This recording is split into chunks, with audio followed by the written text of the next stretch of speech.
जय श्री हरि दोस्तों। एक संत से सुनी हुई व्याख्या है कि एक अंधे आदमी को एक बहुत बड़े गोलाकार कमरे में छोड़ दिया जाए जिसमें से निकलने का एक ही दरवाजा हो। उस अंधे आदमी से कहा जाए कि अपने हाथ से उस गोलाकार दीवार को टटोलते हुए आगे बढ़ते रहो और जब दीवार की जगह खुला दरवाजा मिले तो बाहर निकल जाना। वह अंधा व्यक्ति उस बड़े गोलाकार कमरे की दीवार पर हाथ रखे आगे बढ़ता जाता है और जब दरवाजा आने वाला होता है तो उसकी पीठ पर खुजली आ जाती है और वह अपना हाथ जो दीवार पर था उसे पीठ पर ले जाता है और चलता जाता है और इस तरह दरवाजा पार हो जाता है। फिर जब हाथ पीठ से वापस आता है तो उसे दीवार मिलती है क्योंकि दरवाजा तो जा चुका होता है। फिर उसे उस बहुत बड़े गोलाकार कमरे का चक्कर दोबारा लगाना पड़ता है। ऐसा ही क्रम चलता रहता है। वह अंधा व्यक्ति और कोई नहीं, हम मनुष्य ही हैं।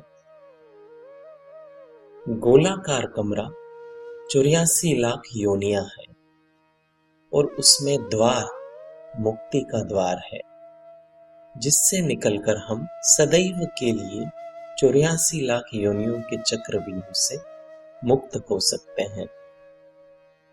पर हमें उस द्वार तक पहुंचने से पहले ही उस अंधे आदमी की तरह संसार की खुजली आ जाती है और संसार करने के चक्कर में हम मनुष्य योनि का सही उपयोग हमेशा के लिए आवागमन से मुक्त होने के लिए नहीं करते। हम मनुष्य जन्म का सदुपयोग मुक्त होने के लिए नहीं करते और बार बार थलचर यानी जमीन में रहने वाले प्राणी, नभचर यानी आकाश में उड़ने वाले प्राणी, जलचर यानी जल में रहने वाले प्राणी और वनस्पति यानी पेड़ पौधे आदि में जन्म लेते हैं। मनुष्य जन्म ही मुक्ति योनि है क्योंकि 83,99,999 जन्मों के बाद हमें वापस मिलती है। इन जन्मों में हमें कुकर शुकर समेत अन्य सभी योनियों में जाना पड़ता है और हमें वृक्ष बनना पड़ता है जो एक जगह 200 वर्ष खड़े रहकर तूफान और गर्मी सहता है। कितना अनमोल मनुष्य जन्म है यह हमने कभी सोचा ही नहीं और पशु तुल्य व्यवहार यानी भोजन, निद्रा और मैथुन में ही हम इसे खर्च कर देते हैं। कंचन कामिनी और कीर्ति के चक्कर में हम पड़े रहते हैं और मुक्त होकर प्रभु प्राप्ति का लक्ष्य हम भूल जाते हैं। यह हमारा कितना बड़ा दुर्भाग्य होता है।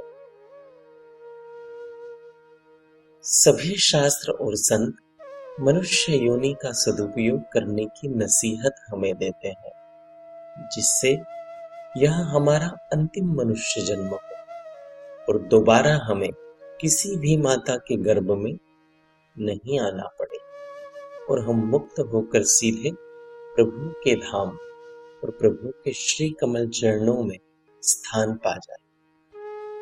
ऐसा केवल भक्ति से ही संभव है। इसलिए मनुष्य जीवन का सदुपयोग भक्ति करने में ही करना चाहिए। भक्ति के लिए ही हमें मनुष्य जन्म मिला है। भक्ति से सर्वोपरि कोई भी पुरुषार्थ नहीं है। शास्त्रों में धर्म, अर्थ, काम और मोक्ष से भी बड़ा पुरुषार्थ भक्ति को माना है। इसलिए भक्ति करके प्रभु की प्राप्ति करना ही हमारे मनुष्य जन्म का एकमात्र लक्ष्य होना चाहिए।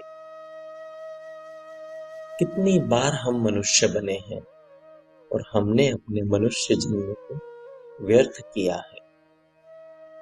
इस बार हमें यह गलती नहीं करनी चाहिए और भक्ति करके भगवत प्राप्ति करनी चाहिए।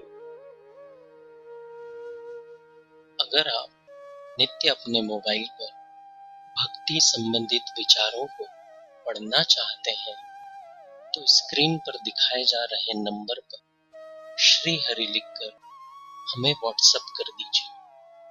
जय श्री हरि।